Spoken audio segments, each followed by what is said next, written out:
Part 2. Watch your words. Repeat anything often enough and it will start to become you. By Tom Hopkins. Lesson 6. Your words blaze a trail. When was the last time you seriously thought about the words you use each and every day?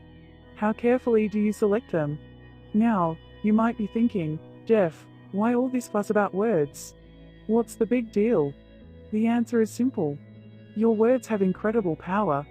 They can build a bright future, destroy opportunity, or help maintain the status quo. Your words reinforce your beliefs. And your beliefs create your reality.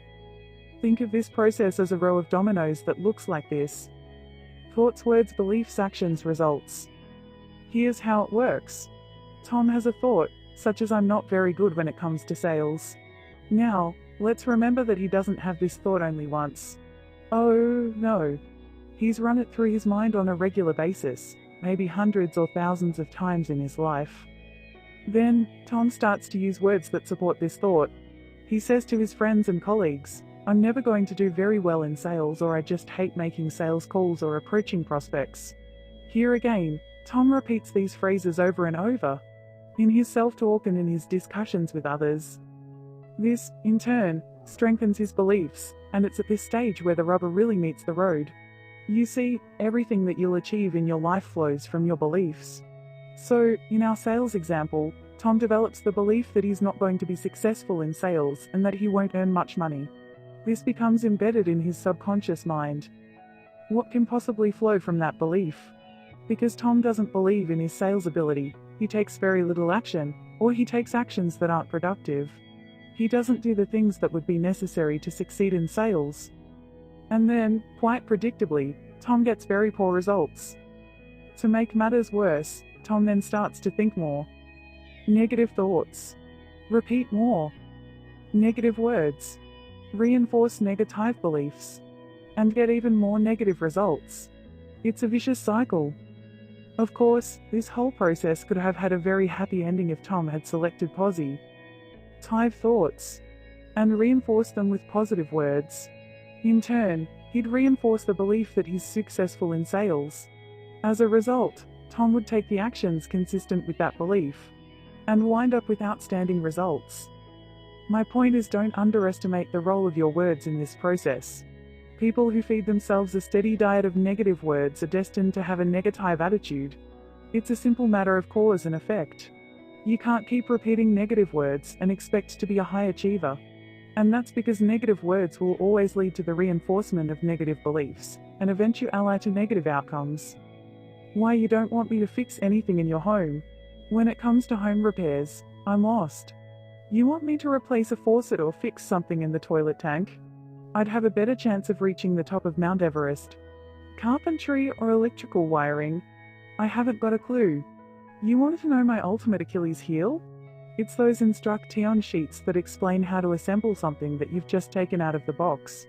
You know what I mean, those black and white booklets with references to figure 10a that show you, or claim to show you, where all the nuts and bolts go, and how all the parts fit together. Instruction sheets have the same effect on me as kryptonite had on Superman. If you recall the old Superman programs, the villain would shoot bullets at Superman, and the bullets bounced off his chest harmlessly. But there was one substance that Superman could not defend against kryptonite. Whenever the bad guy held up a piece of kryptonite, Superman got wobbly and began to lose his power. Well, when I see an instruction sheet, I get weak in the knees and lose my power. I just know it's useless for me to even look at it. There's no way I'm going to understand it. So I put down the instructions and yell for Dolores to come in and show me what to do. For Dolores, it's a piece of cake. How did it come to this? I don't claim to be the smartest guy in the world, but I consider myself to be reasonably intelligent. Am I missing some gene for home repair skills that other people were given? No, that's not it, either. The answer is quite obvious. For the last 40 years, I have repeatedly said, I'm no good at mechanical things and I can't fix anything. And, lo and behold, after 40 years of using negative words, I've developed a strong belief that I can't do these things. Do you see how I created this situation by not being careful about the words I used? And the truth is I could eventually reverse this trend if I'd start using positive words about my ability to make repairs. Scientists' words are worth looking at. Years ago, I read an article about Kent Cullers, a scientist who headed NASA's Search for Extraterrestrial Intelligence project. Cullers, who has a doctorate in physics, was developing software that searches for radio signals indicating the presence of other life forms in the universe. Sounds a little like Star Trek, doesn't it? But make no mistake about it, this is some pretty technical scientific research. And yet, Cullers has a physical challenge to contend with. Let me tell you how he describes it. He refers to his condition as a trivial affliction and just barely an inconvenience. What is Cullers' particular physical challenge? A touch of arthritis? Or an occasional migraine headache? Kent Cullers is blind. That's right. He's blind. Isn't it incredible that someone can describe blindness as a trivial affliction or just barely an inconvenience? By using these words, Kent Cullers is empowering himself to achieve great things. He doesn't give any power to his limitations and, as a result, he is able to transcend them and accomplish more than those who have their sight. What obstacles are you facing in your life right now? Imagine the power you could unleash if you saw them as just barely an inconvenience instead of as an insurmountable barrier. To tell, or not to tell. When I speak about the importance of using positive language to move you toward your goals, some of you may be wondering, Jeff, do I say these positive words to myself, or do I also say these words to other people? You may be afraid that if you tell others about your goals, they'll think you're being conceited, and they may even laugh at you. Allow me to suggest a few guidelines in this area, with the understanding that there are no hard and fast rules. And you should do what works best for you. To begin with, use positive self-talk as often as possible. In my view, the more the merrier. After all, you're talking to yourself, so you don't have to worry about others hearing your comments. The key is that you hear this positive input again and again, and it becomes deeply rooted in your subconscious mind. Whether to share your goals with other people is a much trickier issue. One thing I've learned is this: never discuss your goals with negative people. All they'll do is argue and point out all the reasons why you won't be successful. Who needs that? Often, these negative Nellies are the ones who do little or nothing in their own lives. They have no goals or dreams, and they don't want anyone else to succeed, either. Yet, there are some instances when you can benefit by telling others about your goals. First of all, make sure that you're speaking with someone who's extremely positive and totally supportive of your efforts. This should be the kind of person who would be absolutely delighted if you achieved this goal, and would do anything in his or her power to assist you. You may have a friend or colleague that fits this role, or certain family members. It's also important to share your goals with others who are working with you to achieve that outcome. For example, if a sales manager wants to increase sales in the coming year by 20%, he or she would make this goal known to everyone on the staff. Then, everyone can work together to achieve it. Even though I'm encouraging you to use positive words to move you toward your objectives, I'm not suggesting that you ignore the obstacles that you may face, or that you discourage feedback from other people. Before embarking on any goal, you want to prepare for what may be coming down the road. Personally, I prefer to discuss those issues with someone who is positive. Someone whose feedback includes creative solutions to the difficult ties that may arise. Furthermore, I'll only discuss my plans with people who are qualified to render an intelligent opinion on the subject. If you're thinking of going into your own business, it simply makes no sense to consult with your Uncle Elmer, especially if Uncle Elmer is negative and worked for someone else all of his life. What does he know about owning a business? He'll give you a list of reasons not to go into business for yourself. After your little chat with Uncle Elmer, you'll start to doubt yourself. You don't need that kind of help. Words and accountability. There's another reason why, in some cases, you might decide to share your goal with someone else. And that's for accountability. In other words, if I tell others I'm going to do something, then I have to go ahead and do it. Think of this approach as burning your bridges. Let me assure you I'm not a believer in burning bridges when it comes to personal or business relationships. But sometimes the only way to move forward in life and to achieve an ambitious goal is to cut off all avenues of retreat. This can be a very useful strategy. We may tell a friend that we're going to work out at the gym 3 times this week, knowing that at the end of the week, this friend will ask whether we did, in fact, go to the gym 3 times. An even more dramatic example is that of well-known motivational speaker Zig Ziglar. Ziegler decided to go on a diet and reduce his weight from 202 pounds to 165 pounds. At the same time, he was writing his book See You at the Top. In the book, Ziegler included a statement that he got his weight down to 165 pounds. This was 10 months before the book went to press.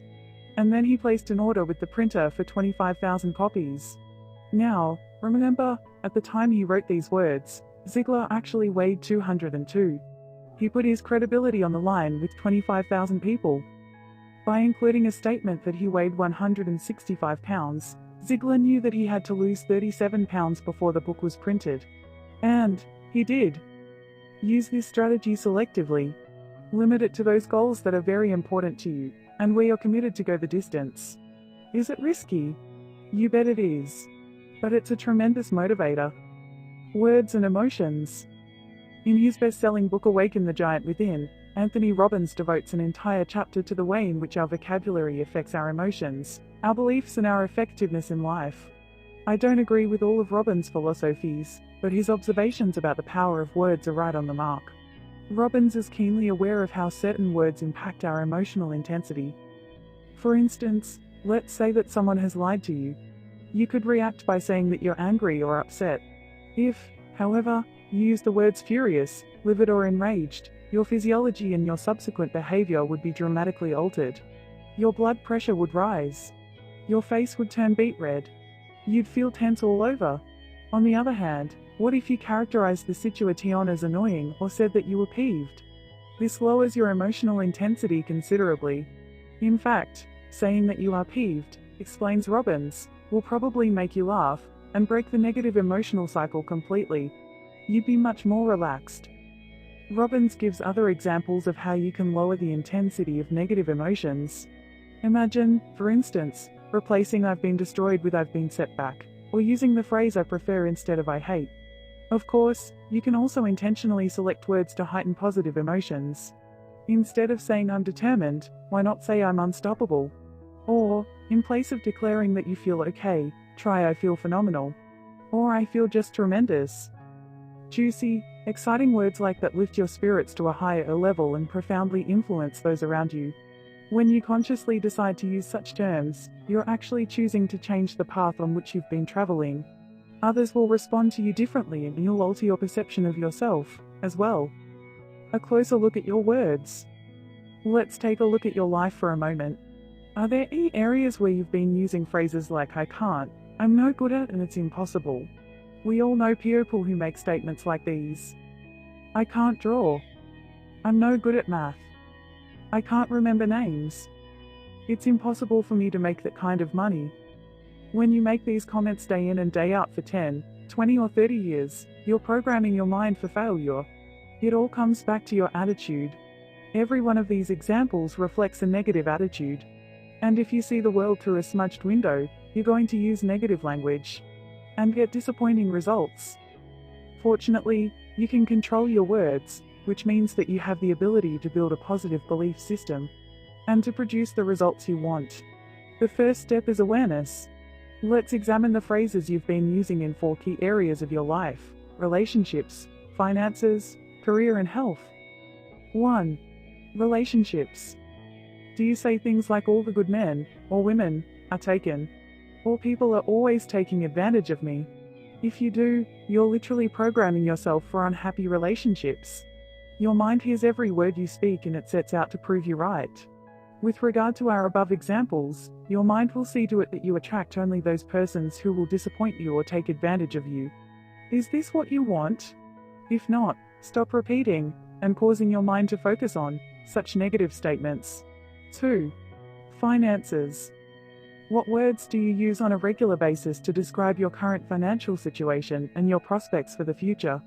Phrases such as I'm always in debt, the economy is lousy, or no one is buying work against you. Far better to choose language which reaffirms prosperity in better economic times.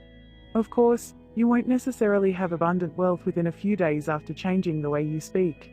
But the physical conditions can change only after your beliefs have altered. Clearing up your language is an important first step. After all, the people with wealth in this world didn't get that way by moaning about being in poverty. And the people who always talk about a lack of money generally don't accumulate much of it. 3. Career. If I were to ask you about your career prospects over the next 5 to 10 years, how would you respond? Be honest. Would you say that things will probably remain the same as they are now? Or would you describe a higher position with more challenges, more responsibilities, and increased financial rewards? If you respond, I don't know where I'm going in my career, chances are not much will change. Your language reflects your lack of vision and direction. If, on the other hand, you have a clear goal which you can, and do, articulate fairly often, even if only to yourself, you stand an excellent chance of reaching that goal. The same, of course, holds true if you have your own business. Do you use language that is consistent with the growth of your business? Or do you constantly talk about how you'll never get to the next level? 3. Health. Without question, our words have a profound impact on our health. For example, imagine that a group of us sat down to what seemed to be a perfectly wholesome and delicious meal. Then, 2 hours later I called and told you that every person who ate with us had been rushed to the hospital and treated for food poisoning. Suppose that you felt perfectly fine before I called. How would you react after hearing my information? Most likely, you'd clutch your stomach, get pale and feel very ill. Why? Because my words instilled a belief in you which, in turn, your body started acting upon. This same bodily reaction would have occurred even if I was playing a cruel joke and was lying about the whole situation. Your body responds to words it hears you and other people say. That's why it makes absolutely no sense to keep repeating that you have chronic back pain that will never go away or that you get 3 or 4 bad colds every year. By uttering these statements, you are actually instructing your body to manifest pain and disease. Please don't misunderstand. I'm not suggesting that you deny pain or disease, or that you can overcome any illness, but there's certainly nothing to be gained, and much harm that can flow, from using language that reinforces suffering and incurability. You have a choice. Well, have you thought about the words you use in these 4 areas of your life? When we repeat certain phrases over and over, it's as if a groove is formed in our brain. We keep replaying the same old refrain in our heads like a broken record. The trouble is, whenever you say these words you just deepen the groove, replaying the same old myths in your mind, strengthening the same old beliefs, and getting the same old results. Recognize, however, that just because you've said things in the past there's no reason to blindly continue doing so. While it takes some discipline and vigilance on your part to make changes in your language, it's well worth the effort. So, from now on, consciously choose words that will point you in the direction of your goals. Ask a friend to remind you when you slip. Remember, it's up to you to speak in a way that will move you toward what you want in life. Therefore, use words that are consistent with the path you truly wish to be on. Take action along those lines. And watch yourself begin to travel in that wonderful direction.